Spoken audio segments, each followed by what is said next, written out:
Hallo und herzlich willkommen zurück beim German Vibes Podcast. Schön, dass ihr heute wieder dabei seid. Wir freuen uns sehr, dass ihr gemeinsam mit uns Deutsch lernen möchtet. Hallo zusammen. Ich hoffe, dass ihr einen schönen Tag habt. Egal, ob ihr gerade zu Hause seid, im Auto sitzt, spazieren geht oder auf dem Weg zur Arbeit oder zur Schule seid. Wir freuen uns, dass Sie unsere Stimmen begleiten dürfen. Bevor wir anfangen, haben wir wie immer eine kleine Bitte. Aktiviert gerne die Untertitel in eurer Sprache. Falls eure Sprache noch nicht verfügbar ist, schreibt sie einfach unten in die Kommentare. Wir lesen eure Nachrichten und versuchen, immer mehr Sprachen hinzuzufügen. Und bleibt unbedingt bis zum Ende der Folge dabei. Denn dort wartet wie immer unser Freund Alex auf euch. Er erklärt die wichtigsten Wörter aus unserem Gespräch langsam, einfach und mit vielen Beispielen. So könnt ihr die neuen Wörter viel leichter lernen. Also Lukas, bist du bereit? Natürlich. Ich bin gespannt. Denn heute sprechen wir über ein Thema, das wirklich jeden Menschen betrifft. Genau, heute sprechen wir über Gefühle. Jeder Mensch hat Gefühle. Manchmal fühlen wir uns glücklich, manchmal traurig, manchmal haben wir Angst. Und manchmal wissen wir selbst gar nicht genau, was wir gerade fühlen. Das stimmt. Gefühle gehören einfach zum Leben. Ohne Gefühle wäre unser Alltag wahrscheinlich sehr langweilig. Wir würden nicht lachen, wir würden nicht weinen, wir würden uns über nichts freuen und wir könnten auch niemanden richtig vermissen. Weißt du, ich finde Gefühle sehr interessant. Zwei Menschen können genau dieselbe Situation erleben, aber sie fühlen etwas völlig Unterschiedliches. Das stimmt wirklich. Ein Mensch freut sich vielleicht über eine neue Arbeitsstelle, ein anderer Mensch hat in derselben Situation Angst, weil alles neu ist. Genau, und beides ist völlig normal. Es gibt keine richtigen oder falschen Gefühle. Das gefällt mir. Viele Menschen denken nämlich, dass sie immer glücklich sein müssen. Aber das stimmt nicht. Man darf auch traurig sein oder nervös oder enttäuscht. Das gehört einfach zum Leben. Darf ich dir eine Frage stellen? Natürlich. Bist du ein Mensch, der leicht über seine Gefühle spricht?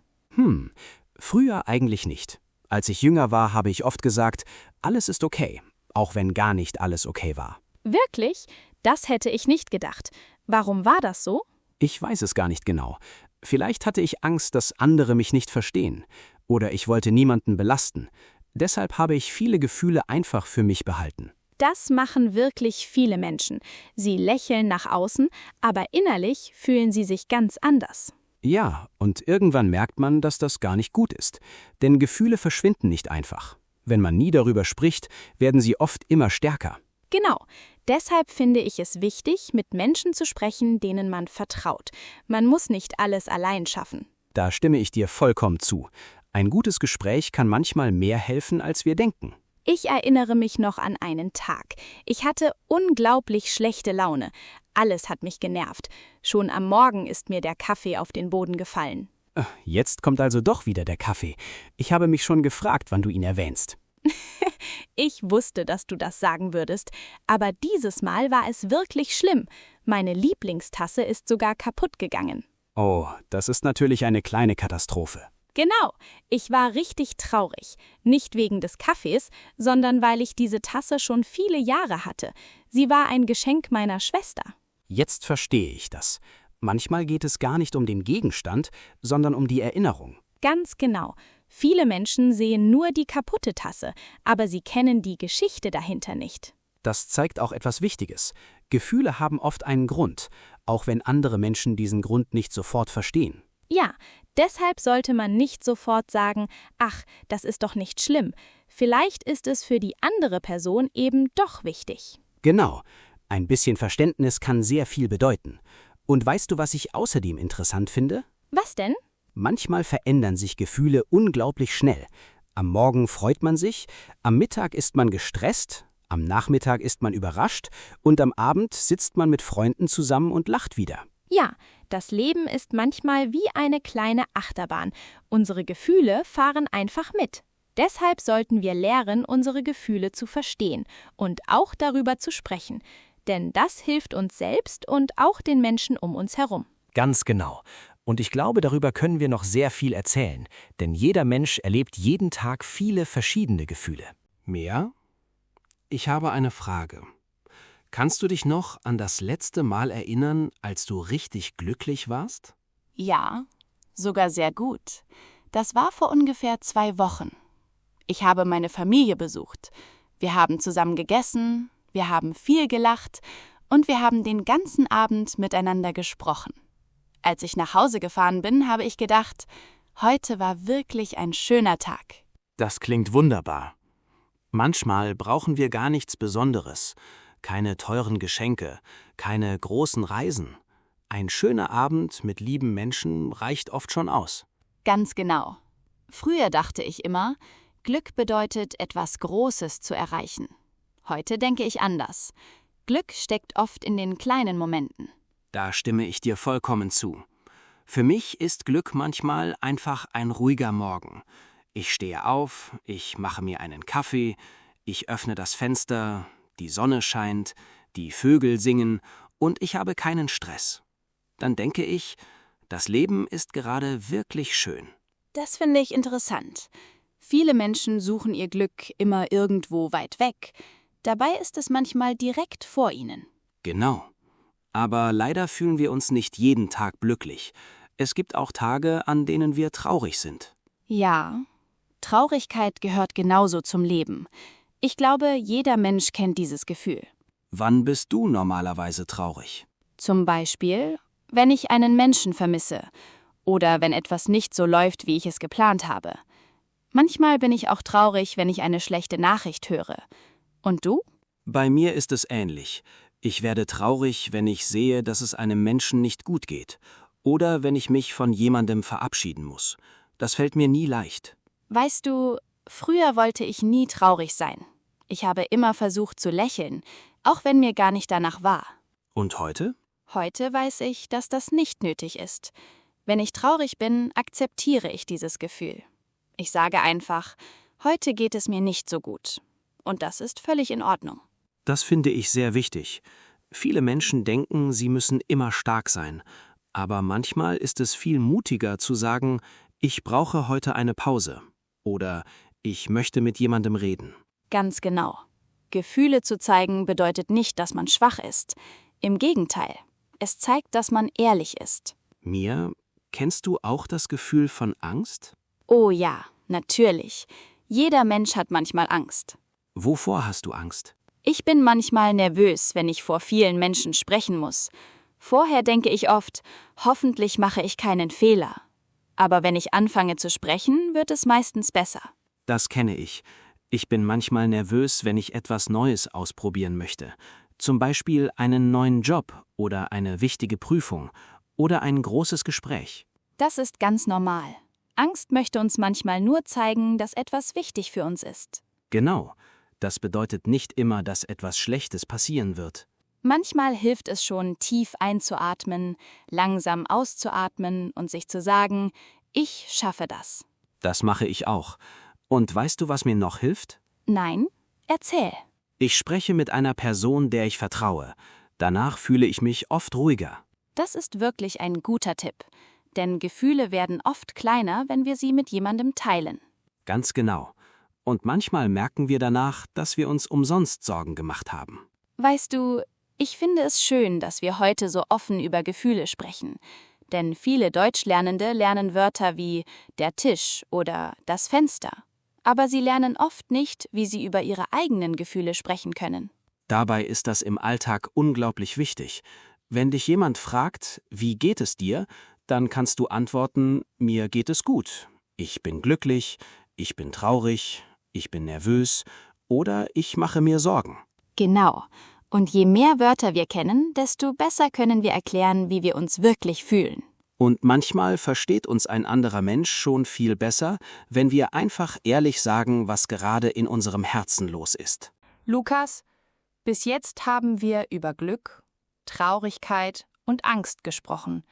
Aber ich glaube, es gibt noch viele andere Gefühle. Da hast du recht. Manchmal fühlen wir sogar mehrere Gefühle gleichzeitig. Das ist wirklich interessant. Zum Beispiel? Stell dir vor, du bekommst einen neuen Job. Du freust dich, weil du etwas Neues anfangen kannst, aber gleichzeitig bist du auch nervös, weil du die neuen Kollegen noch nicht kennst. Du bist glücklich und ein bisschen ängstlich zugleich. Ja, das kenne ich. Oder wenn jemand umzieht. Man freut sich auf die neue Wohnung, aber gleichzeitig ist man traurig, weil man seine Freunde vermisst. Genau. Deshalb finde ich Gefühle so spannend. Sie sind nicht immer einfach. Ich möchte mit dir jetzt über ein anderes Gefühl sprechen, über Wut. Wirst du schnell wütend? Nein, eigentlich nicht. Ich versuche immer ruhig zu bleiben, aber natürlich werde ich manchmal auch wütend.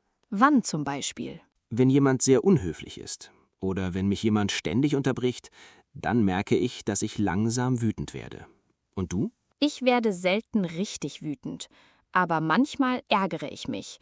Zum Beispiel, wenn ich den ganzen Tag etwas plane und am Ende funktioniert nichts. Oh ja, das kenne ich. Oder wenn der Computer plötzlich nicht mehr funktioniert, obwohl man gerade fast fertig ist. Genau, dann möchte ich manchmal einfach sagen, heute ist wirklich nicht mein Tag. Das habe ich auch schon oft gesagt. Aber weißt du, was ich gelernt habe? Wenn ich sehr wütend bin, sage ich lieber erst einmal nichts. Ich atme tief ein, ich trinke ein Glas Wasser und erst danach spreche ich. Das ist eine gute Idee.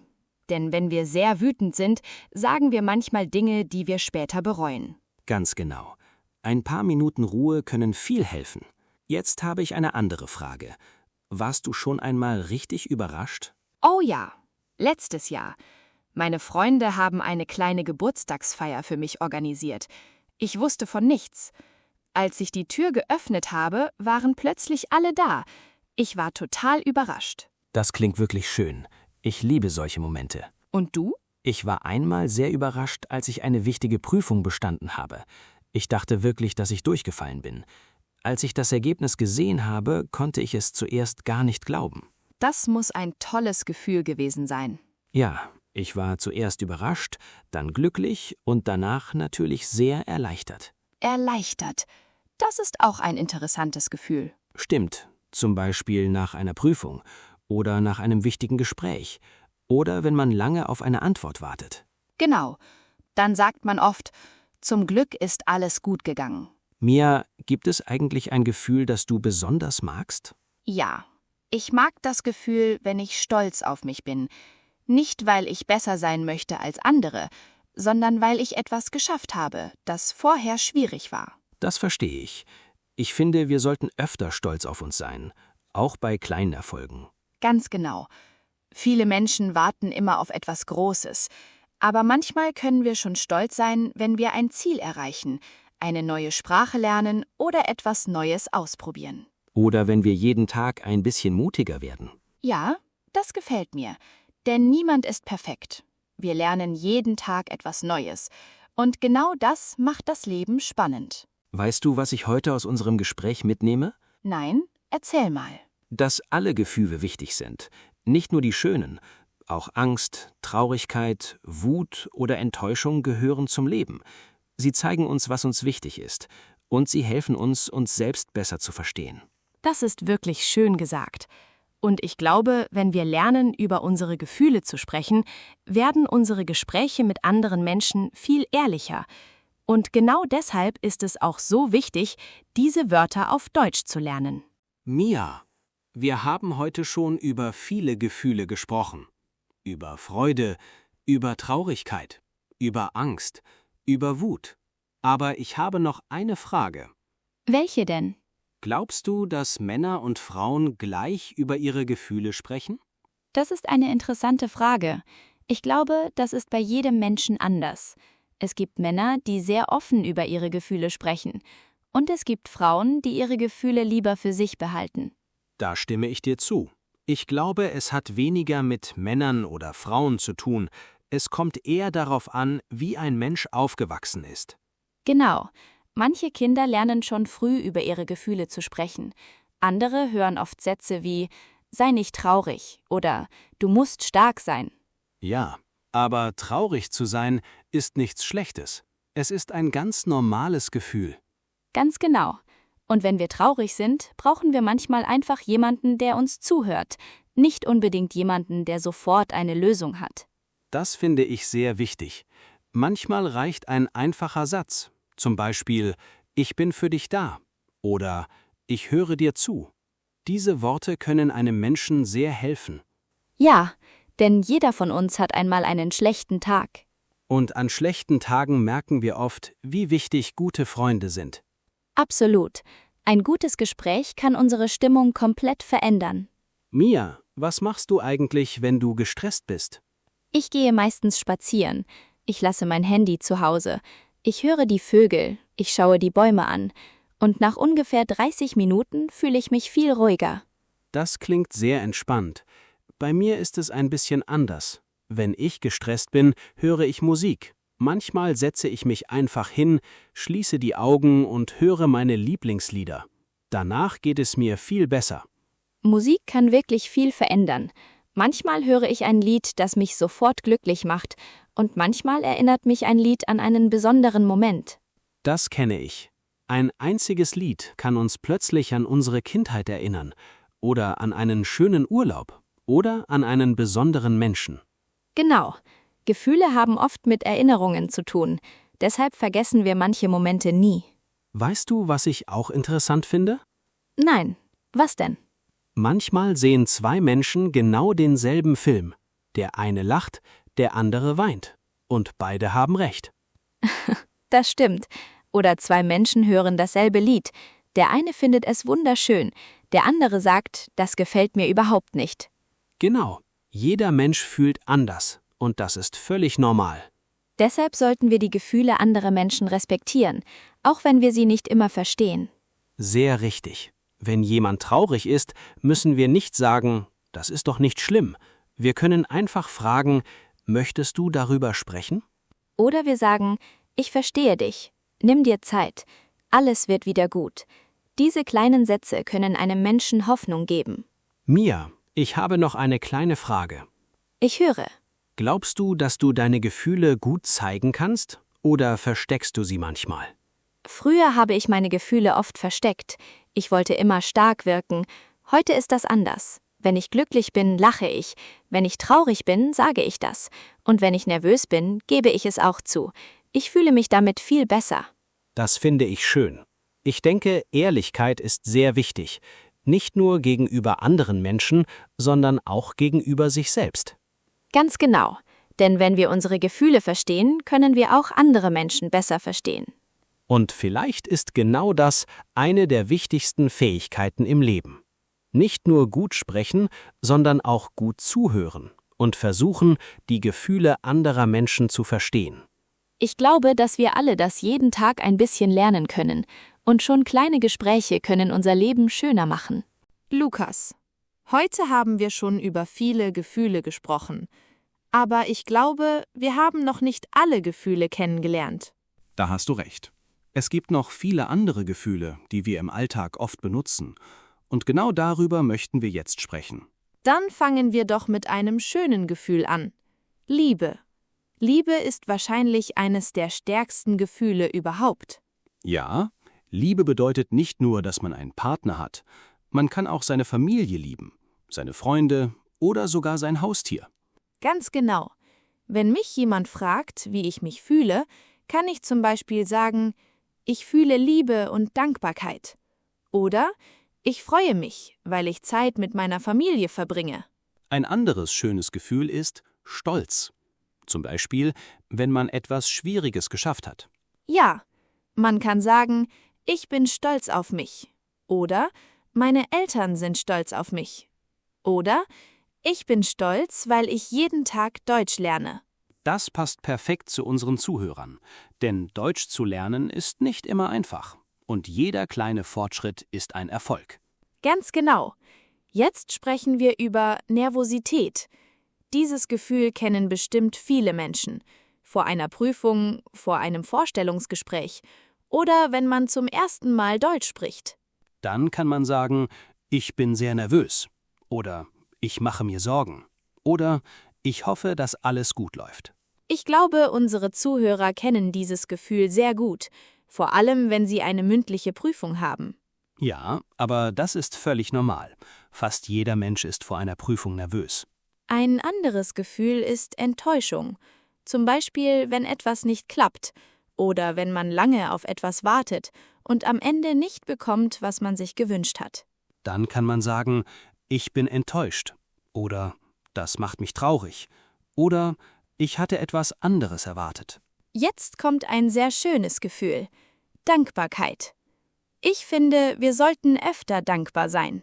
Da stimme ich dir vollkommen zu. Man kann sagen, ich bin dankbar für meine Familie. Ich bin dankbar für meine Gesundheit. Ich bin dankbar, dass ich Deutsch lernen kann. Sehr schön. Und jetzt sprechen wir über Hoffnung. Auch Hoffnung ist ein wichtiges Gefühl. Ja, wenn wir Hoffnung haben, geben wir nicht so schnell auf. Dann sagen wir, ich hoffe, dass morgen alles besser wird. Oder ich hoffe, dass ich die Prüfung bestehe. Genau. Und jetzt kommt Scham. Viele Menschen kennen dieses Gefühl. Zum Beispiel, wenn sie einen Fehler machen. Dann sagen sie, das war mir peinlich. Oder ich habe mich geschämt. Oder das war ein bisschen unangenehm. Das passiert jedem Menschen. Niemand ist perfekt. Ganz genau. Fehler gehören zum Lernen. Vor allem beim Deutschlernen. Jetzt sprechen wir über Einsamkeit. Manchmal fühlen sich Menschen einsam, obwohl viele andere Menschen um sie herum sind. Ja, dann kann man sagen, ich fühle mich allein. Oder ich vermisse meine Familie. Oder ich wünsche mir jemanden zum Reden. Und das Wichtigste ist, dass man in so einer Situation nicht alles für sich behält. Mit einem Freund, einer Familienmitglied oder einer vertrauten Person zu sprechen, kann sehr helfen. Ganz genau. Jetzt möchte ich unseren Zuhörern ein paar sehr nützliche Sätze zeigen. Sätze, die sie jeden Tag benutzen können. Zum Beispiel: Ich bin heute sehr glücklich. Ich freue mich auf das Wochenende. Ich bin traurig, weil ich meine Familie vermisse. Ich habe Angst vor der Prüfung. Ich bin stolz auf mich. Ich bin überrascht. Ich bin nervös. Ich bin entspannt. Ich bin müde. Ich bin erleichtert. Oder heute habe ich gute Laune. Heute habe ich schlechte Laune. Ich fühle mich ruhig. Ich bin aufgeregt. Ich bin wütend. Ich bin enttäuscht. Ich bin dankbar. Ich habe Hoffnung. Ich fühle mich wohl. Heute fühle ich mich richtig gut. Ich glaube, wenn unsere Zuhörer diese Sätze lernen, können sie schon über viele Gefühle sprechen. Ja, und genau das ist wichtig. Denn Sprache bedeutet nicht nur über Essen, Arbeit oder Reisen zu sprechen. Sprache bedeutet auch, über das eigene Herz zu sprechen, über die eigenen Gedanken und über die eigenen Gefühle. Genau. Wenn wir sagen können, wie wir uns fühlen, werden unsere Gespräche viel persönlicher, viel natürlicher und viel schöner. Lukas, ich kann kaum glauben, dass wir schon fast am Ende unserer heutigen Folge angekommen sind. Ja, die Zeit ist wirklich schnell vergangen.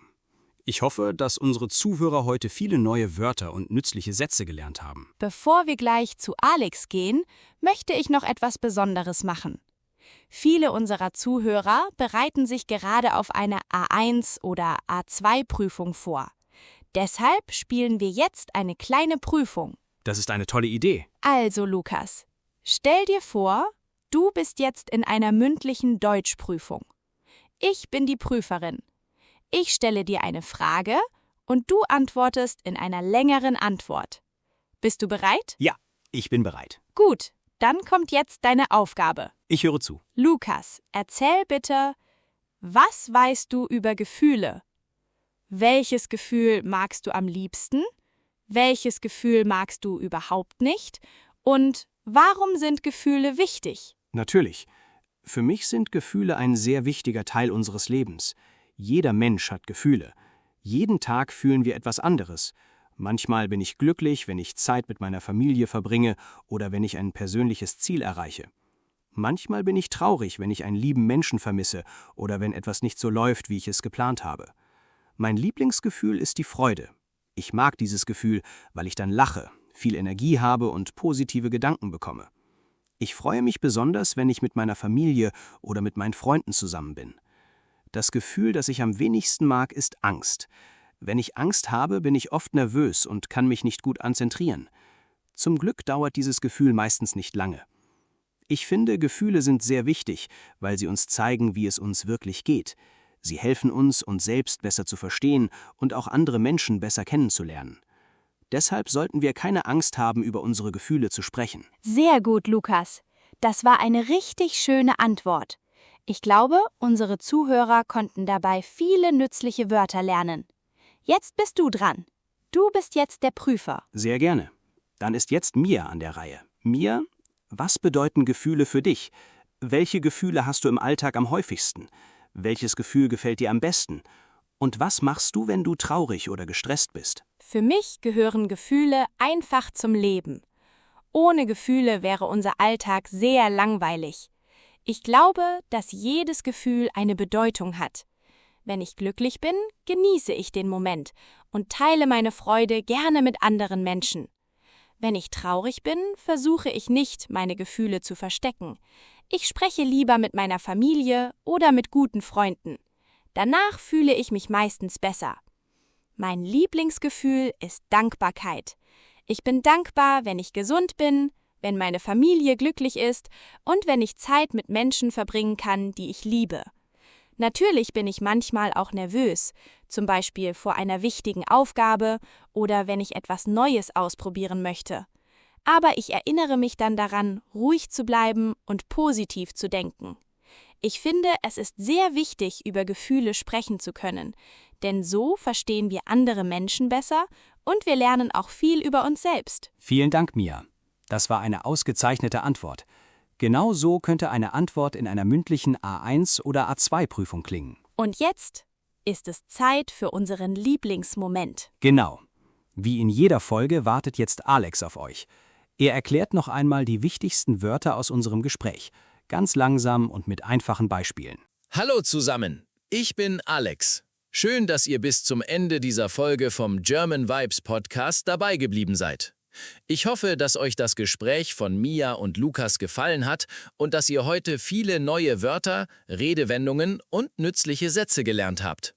Bevor wir mit unserem Wortschatz beginnen, möchte ich euch noch an etwas erinnern. Vergesst bitte nicht, unseren German Vibes Podcast zu abonnieren, diesem Video ein Like zu geben und die Glocke zu aktivieren, damit ihr keine neue Podcast-Folge verpasst. Wenn euch unsere Podcasts gefallen, unterstützt unseren Kanal. So können wir noch mehr Folgen für euch produzieren. Und jetzt habe ich eine kleine Aufgabe für euch. Schreibt unten in die Kommentare, wie fühlt ihr euch heute? Versucht, einen ganzen Satz auf Deutsch zu schreiben. Zum Beispiel: Heute bin ich glücklich, weil ich frei habe. Oder ich bin heute ein bisschen müde, aber sehr motiviert. Oder ich bin nervös, weil ich morgen eine Deutschprüfung habe. Wir lesen eure Kommentare immer sehr gerne.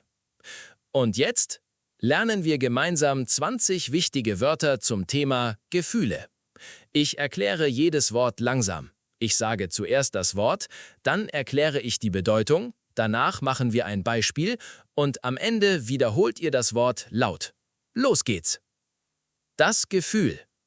Gefühl bedeutet, dass wir etwas in unserem Herzen oder in unserem Inneren spüren. Zum Beispiel: Ich habe heute ein gutes Gefühl. Gefühl. Noch einmal: Gefühl. Sehr gut. Die Freude. Freude bedeutet, dass wir sehr glücklich sind. Zum Beispiel: Die Kinder haben große Freude. Freude. Noch einmal: Freude. Sehr gut. Glücklich. Glücklich bedeutet, dass wir uns sehr gut fühlen. Zum Beispiel: Heute bin ich glücklich. Glücklich.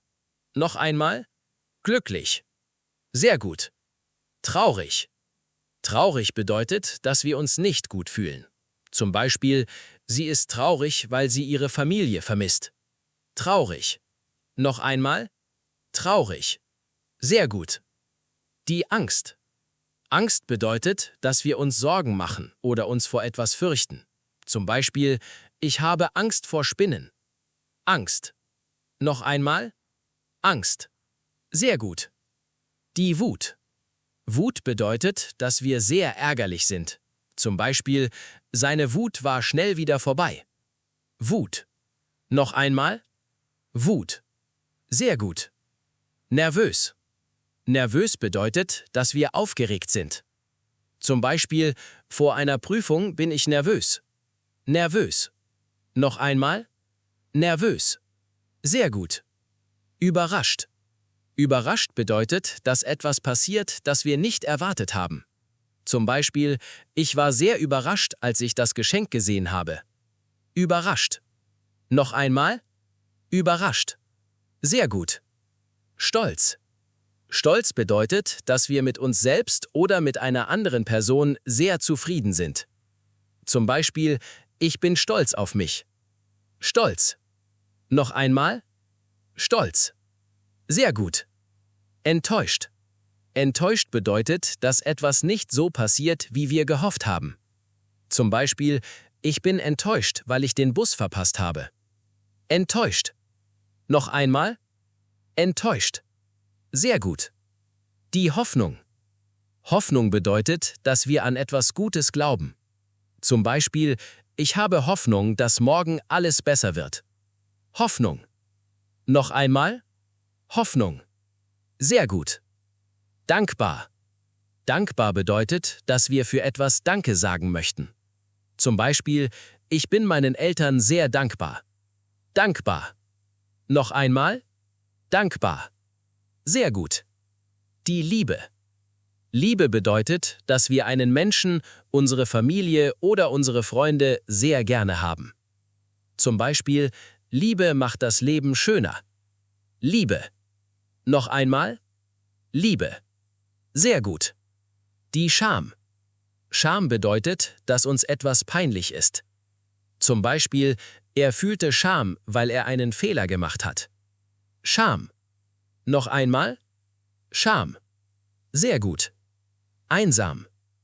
Einsam bedeutet, dass wir uns allein fühlen. Zum Beispiel, manchmal fühle ich mich einsam. Einsam. Noch einmal. Einsam. Sehr gut. Erleichtert. Erleichtert bedeutet, dass eine Sorge vorbei ist. Zum Beispiel, nach der Prüfung war ich erleichtert. Erleichtert. Noch einmal. Erleichtert. Sehr gut. Ruhig. Ruhig bedeutet, dass wir entspannt sind. Zum Beispiel, nach der Meditation bin ich ruhig.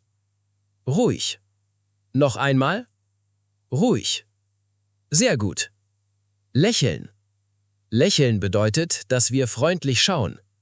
Zum Beispiel, das kleine Mädchen lächelt. Lächeln.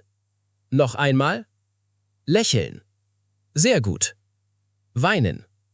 Weinen bedeutet, dass Tränen aus unseren Augen kommen. Zum Beispiel, das Baby weint. Weinen. Noch einmal. Weinen. Sehr gut. Lachen. Lachen bedeutet, dass wir Freude zeigen. Zum Beispiel, wir lachen zusammen. Lachen. Noch einmal. Lachen. Sehr gut. Vielen, vielen Dank, dass ihr heute wieder bei uns wart. Wir hoffen, dass euch diese Folge gefallen hat und dass ihr viele neue Wörter, Sätze und Ausdrücke zum Thema Gefühle gelernt habt. Wir hoffen auch, dass ihr jetzt mehr Selbstvertrauen habt, wenn ihr auf Deutsch über eure eigenen Gefühle sprechen möchtet. Denkt immer daran, Fehler sind völlig normal. Jeder Fehler bringt euch einen Schritt weiter. Wenn euch diese Folge gefallen hat, dann unterstützt unseren Kanal. Lasst gerne ein Like da, abonniert den German Vibes Podcast und aktiviert die Glocke, damit ihr keine neue Podcast-Folge verpasst.